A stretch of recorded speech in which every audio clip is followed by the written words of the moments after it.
Morning. Well, no, actually, good afternoon. It's just about afternoon, isn't it? Right, so today's live stream, I thought I would try to demystify at least one of the things that goes on in this studio, which is making a sound with a synthesizer. So, for the purposes of doing this, I have enlisted my Eurorack Doppler synthesizer here, Doppler and Erica synths and a few other bits and pieces, various manufacturers in there. Modular synthesizers come in modules, so each of these little chunks of kit does a particular job. Usually it's written on it, but I don't know if you can pick that up on the stream, whether the image is clear enough. But anyway, I'll talk you through what these things do. And it's just to try to just give you a little bit of an insight into what goes on around creating a sound, how a sound is made. Let's get some noises off here while I move my chair, excuse me. And how we go about shaping that sound, turning it into something that we might want to use and play with and make some nice music with. So, first of all, what is sound? Sound is a wave moving through the air. So the sound of my voice that you're hearing right now is a wave moving through the air. It's being picked up by this microphone and turned into a voltage, and then that voltage is being turned into some data, and that data is being sent out on the internet. And then at your end, you're turning it back into a voltage, and it's coming out of your speakers or out of your headphones and turning back into a wave moving through air that your ears pick up, and then your ears convert it into something that your brain can understand. So, yeah, really straightforward and simple. There's just an astonishing amount of conversion goes on between making a sound and actually hearing it and interpreting it in your head. But there you are. It's all waves. They're just waves. They go up and down like that. There you go. That's a sine wave there. Woo. And however close these peaks are to each other, that's called the frequency or the wavelength. The closer those are together, the higher pitched that noise is. The further apart, the lower pitched they are. So a big, slow sine wave is going to make a really deep, bassy noise. And then a sine wave that's all squiggly like this and really close together peaks, it's going to be all high pitched and up there. There we go. So far so good. Let's have a listen to some waves. Here is a sine wave. Massively underwhelming, isn't it? This gadget here that I've just plugged this cable into, this is called an oscillator, and this just produces a wave. That's all it does. It just makes a wave. We have different types of waves. A sine is a very smooth up and down curve. We have a triangle which goes up and then peaks and then comes straight back down again. So we have that. And you'll hear there's a slight difference in character. It's slightly buzzier than the sine wave. Smooth, buzzy, yeah? We then got buzzier still. We've got a thing called a sawtooth wave, which goes straight up and then tails off, straight up, tails off, straight up, tails off. So it looks like the teeth on a saw. That sounds like this. Quite harsh, quite buzzy. I love that one. That's one of my faves. And we have a thing called a square wave that goes straight up, straight across, straight down, across, up, across, down, across, like a square. Again, that's quite buzzy. The thing about a square wave is you can change how wide the top of the square and the bottom of the square actually are. So you can do this.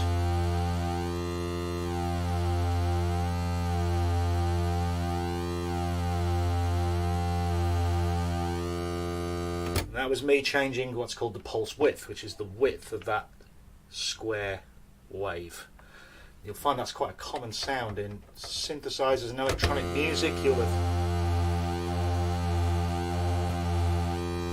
have heard that quite a lot. You may not have realized you've heard it, but you have heard it. Pulse width modulation is like one of the mainstays of making noises. Anyway, today we're mostly going to work with our friends, the sawtooth waves. So let's take a sawtooth wave from this oscillator. Here we are, and we're going to put that into this thing up here. This is a mixer. So what this does is it takes up to 3 audio inputs, and you can change the levels of them, and then it gives you one output with them all merged together. And I'll show you what that sounds like in a minute. What we're going to do is we're going to take the sawtooth and the sine, and then we're going to take a sawtooth from another oscillator. This is the same kind of gadget. There we are. just making a sawtooth sound. There we are, 2 of them, there we go. Lovely. So we're just going to do 2 sawtooths and a sine wave. The reasons why will become apparent in a moment. So let's go to the output from our mixer. Now what you're hearing there, just take the sine wave out, is 2 saw waves mixed together, and you'll notice there's this kind of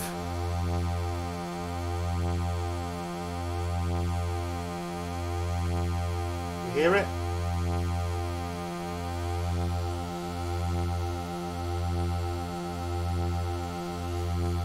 There's one of them. There's the other. Can you hear the difference between them, I wonder?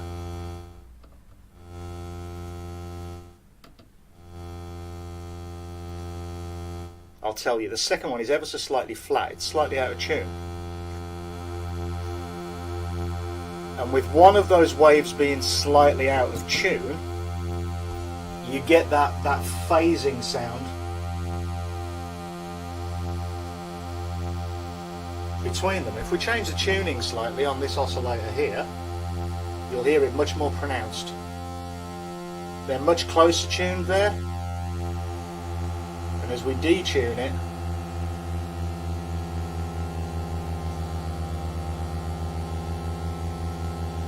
it gets really, really pronounced.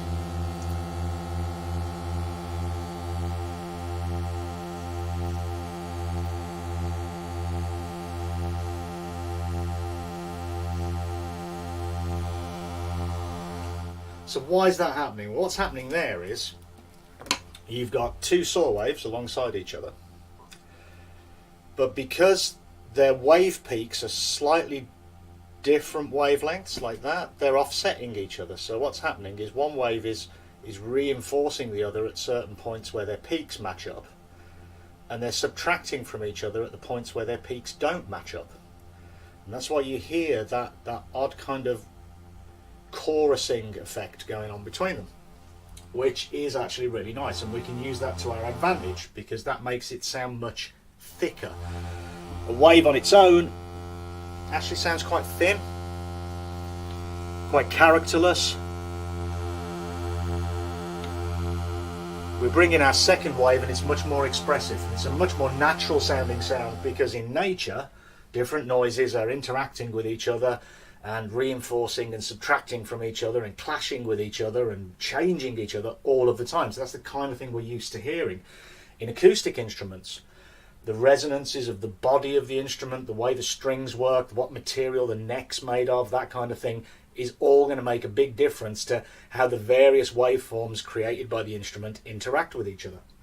So by using 2 oscillators, offsetting the tuning slightly on one, we can get a much more interesting sound that feels like something a little bit more natural than just a straight electronic voltage all on its own.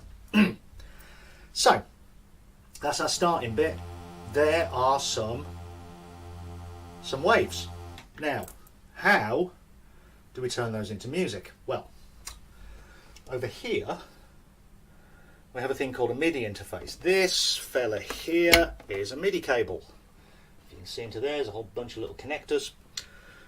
MIDI is a means by which different bits of musical equipment can talk to each other. Data comes down this cable, and that data represents, for example, what key I've pressed on a keyboard, or that I have pressed a key on a keyboard. So typically we get 2 quite important pieces of information down this cable. The first is called gate, and you'll see this little light here that reacts every time I press a key on my keyboard, which is down, let me wave this fingers, down here, my keyboard is down here. And every time I press a key, you'll see that this gate reacts. And the other bit of data that we get down there is the pitch, which is which key. Is it a C, is it a D, which octave is it, where is it on the keyboard? So, that information is being passed behind the scenes in this case. Usually we'd use a patch cable for it, but actually under this board these things are patched together anyway. So the data from that about the gate, the key being pressed, and the pitch that key is sending are being sent to these oscillators. So if I bring those oscillators back in,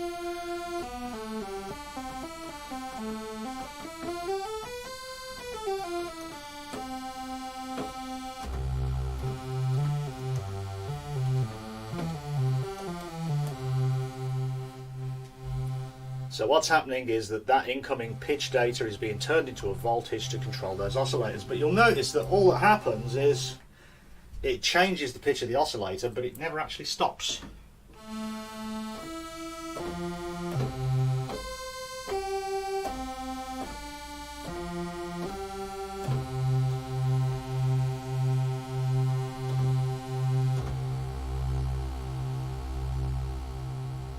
So there we are.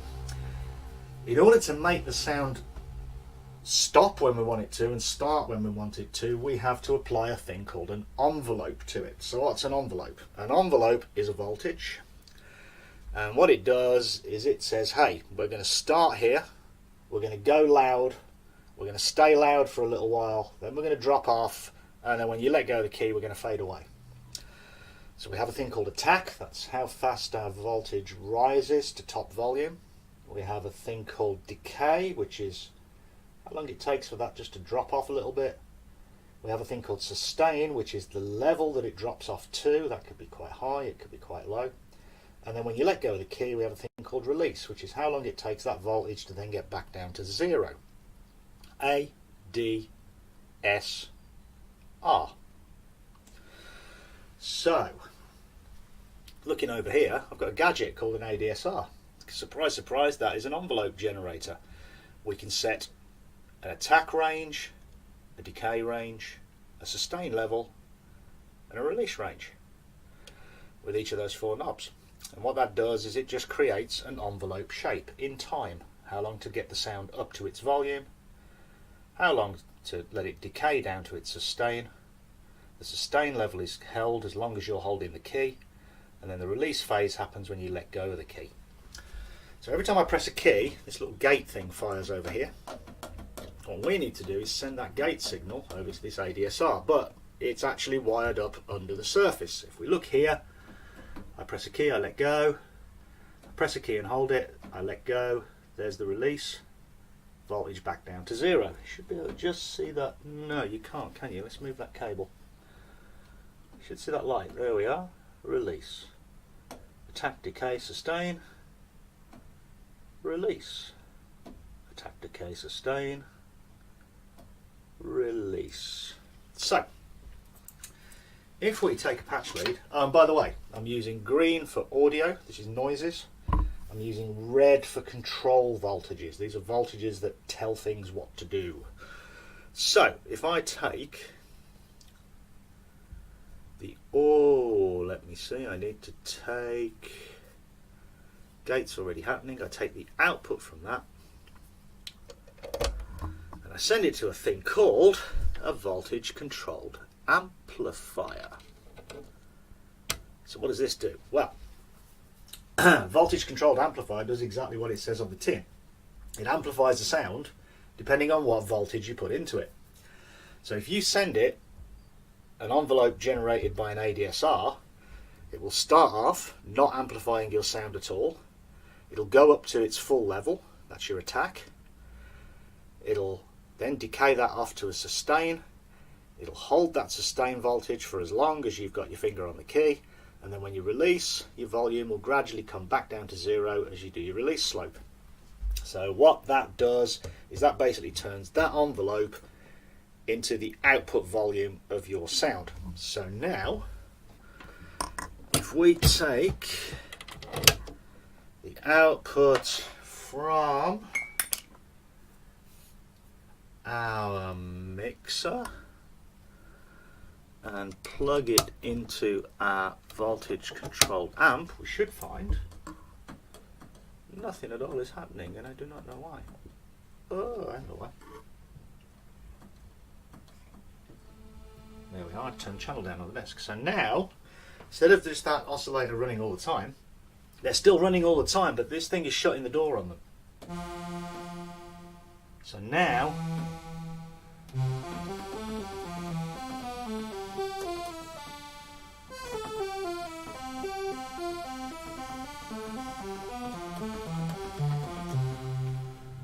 are well on our way to having an actual sound that we can use, and this is genius. This is lovely because we like that very much.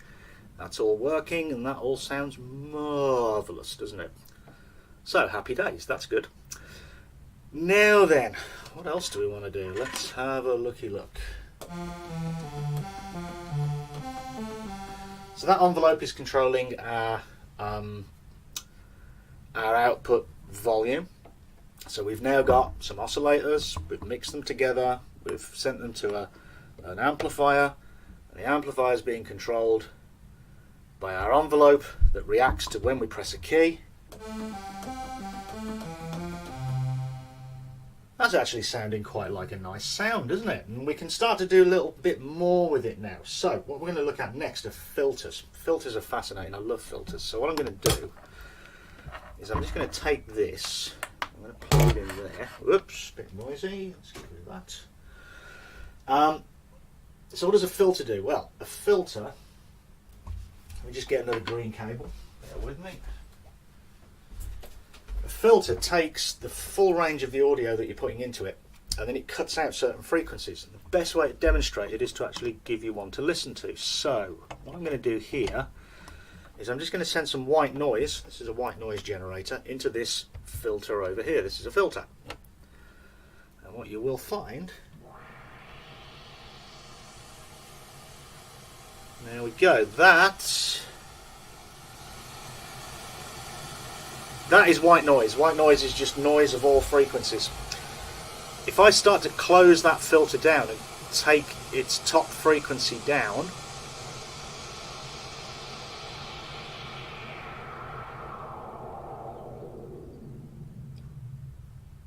you'll hear that it will gradually cut out the high frequencies of that noise and take them away.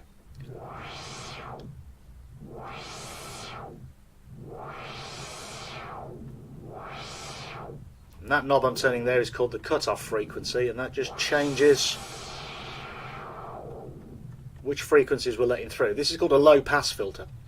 So what this does is this lets the low frequencies through and cuts off the high frequencies depending on where this knob is set. And you'll have heard this wind noise all over the place. This is used for making percussion sounds, for making cymbals, for making hi-hats, for making the wind, the sea. All kinds of noises get made in electronic music and electronic sound design using nothing more than white noise and a filter. I use it tons, probably too much, but there we go. It's just really nice. So that is what a filter does. Let's get rid of that. But we can apply it quite musically if we want to. So let's take our basic sound here, and let's say, hey, our audio is going to go from our mixer into our filter. This is a filter.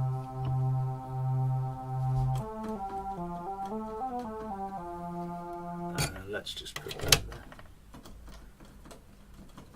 It's got no input, so we'll give it an input from here. In fact, no, let's actually do that. Let's just take that, that's directly, so that's our oscillators. We're cutting out the envelope and everything at the moment. This is just our oscillator. And this is our filter cutoff.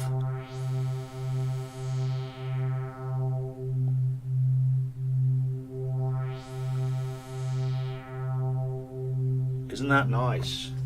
So you can change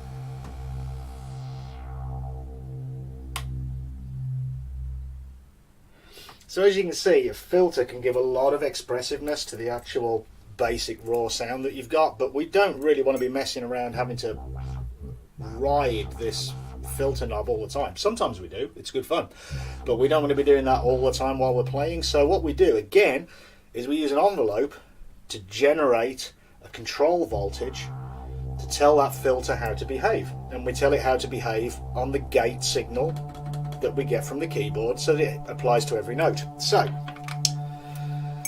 if we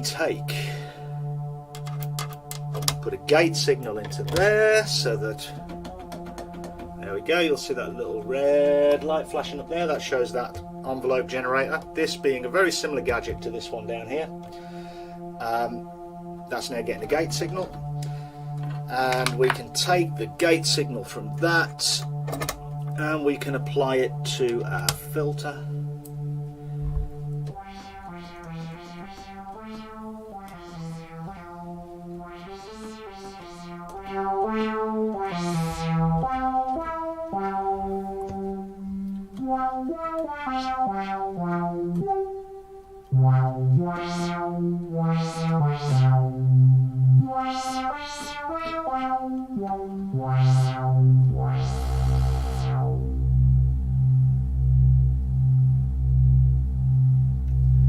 So finally, we take that, we'll put the output from that filter into the same chain of events like that. The rest of our audio is in, and that is now going to our voltage controlled amplifier at the end of the chain.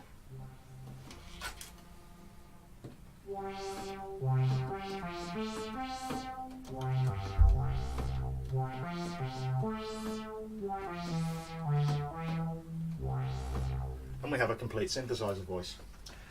What we can do is we can then take that and we can apply some effects to it over at the mixer over there. So with this one I've got set up already.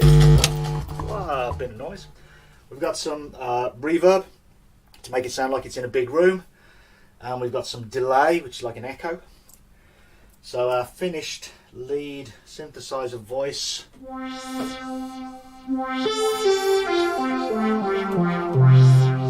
sounds like that.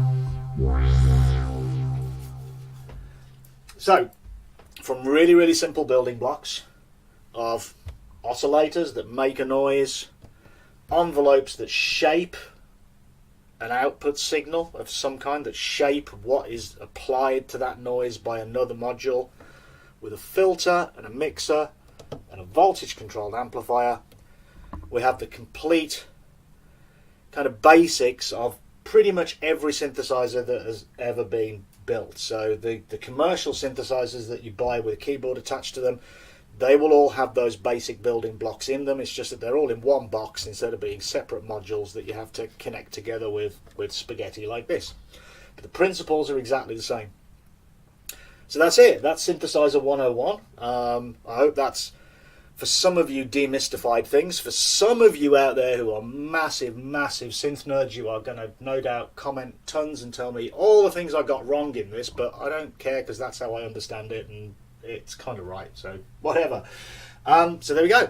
So until next time, when we'll probably look at something else in a little bit more detail, bye for now, and I'm going to get back to making some music and enjoying my newly set up synthesizer patch. Cheers and bye for now.